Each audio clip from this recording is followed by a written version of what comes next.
Hello, everyone. A very happy Thanksgiving to you all. We would like to talk about one piece of advice that we would give you as doctors for health and longevity. These pieces of advice are often missed. And before we get started, our natural health and well-being store, Ojai Wellness, has 20% off all products this weekend. Do check it out down below. We are very excited about our expanding natural health and well-being store. Check in the links down below for this entire weekend. All right, Dr. Ben, would you like to go first?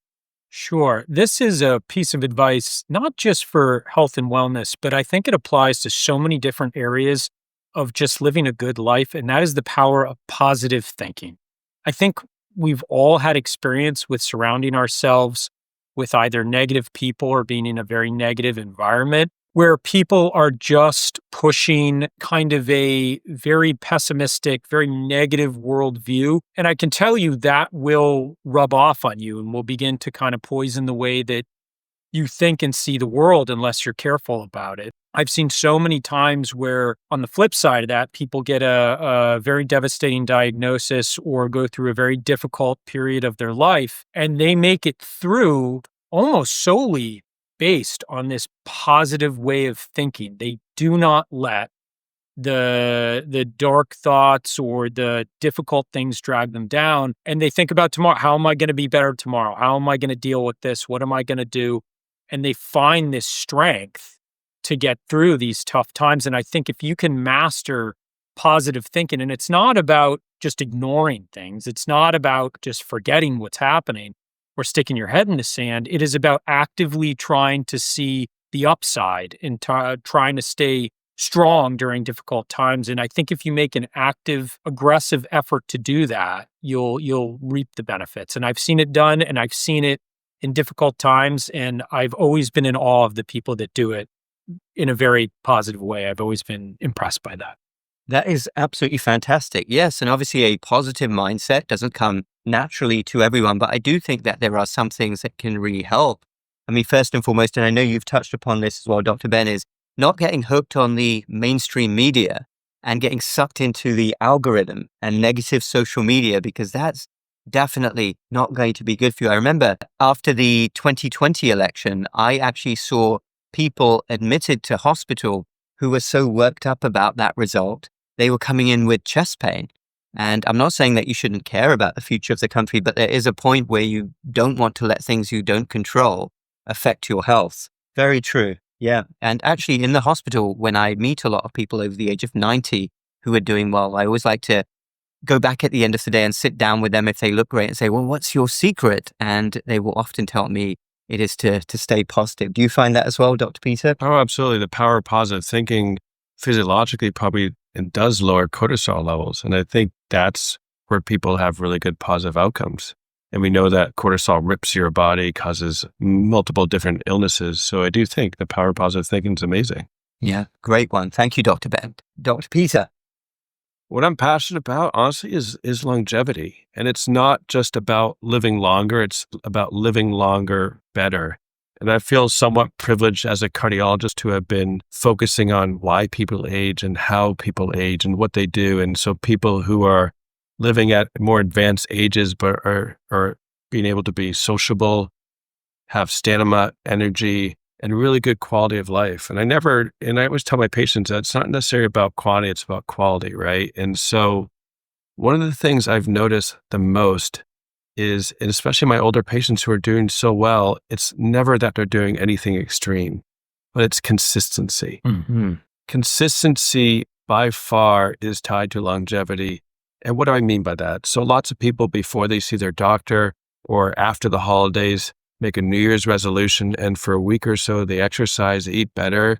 And some people go through extreme methods where they don't eat for days or, do all these different things. And it's not just about that. It's about consistency, finding something that is sustainable, and you have to like it.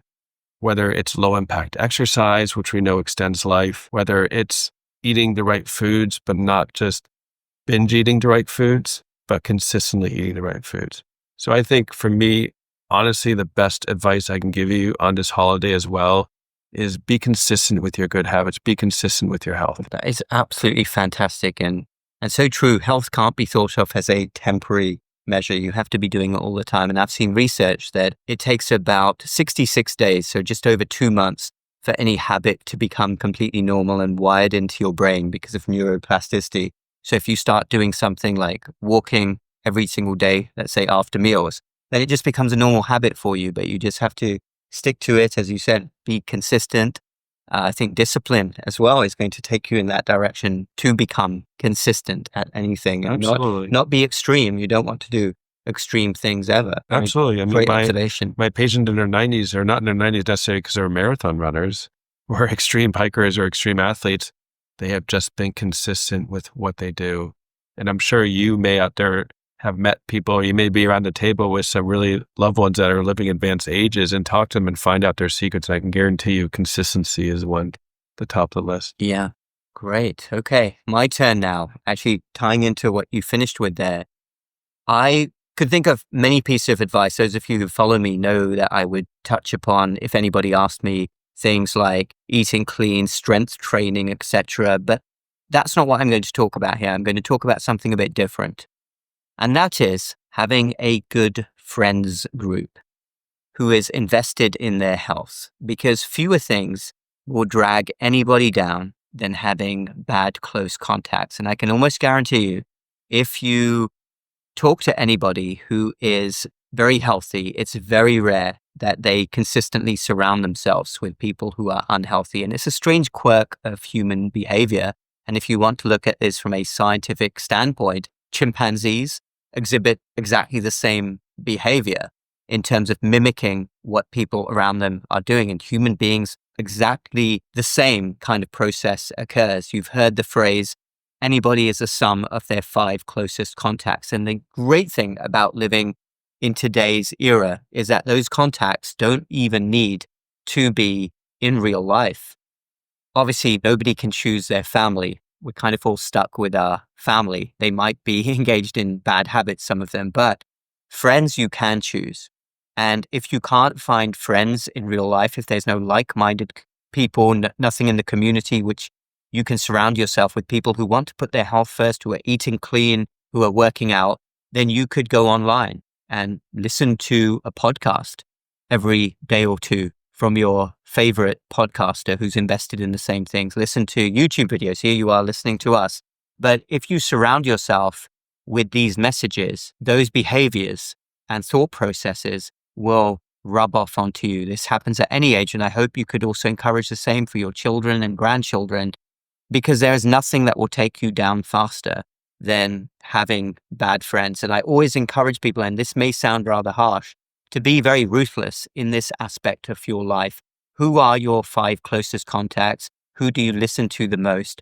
And how is that energy rubbing off on you? And it's actually part of why I believe society has fallen off a cliff, because the metabolic health catastrophe is as much a social contagion in my opinion, when you think that nowadays young people are not even surrounded by people who are working out, who want to be in shape, and it's all just passing along because that's what human behavior is. So that would be my piece of advice to you, whatever you can do to surround yourself with like-minded people invested in their health.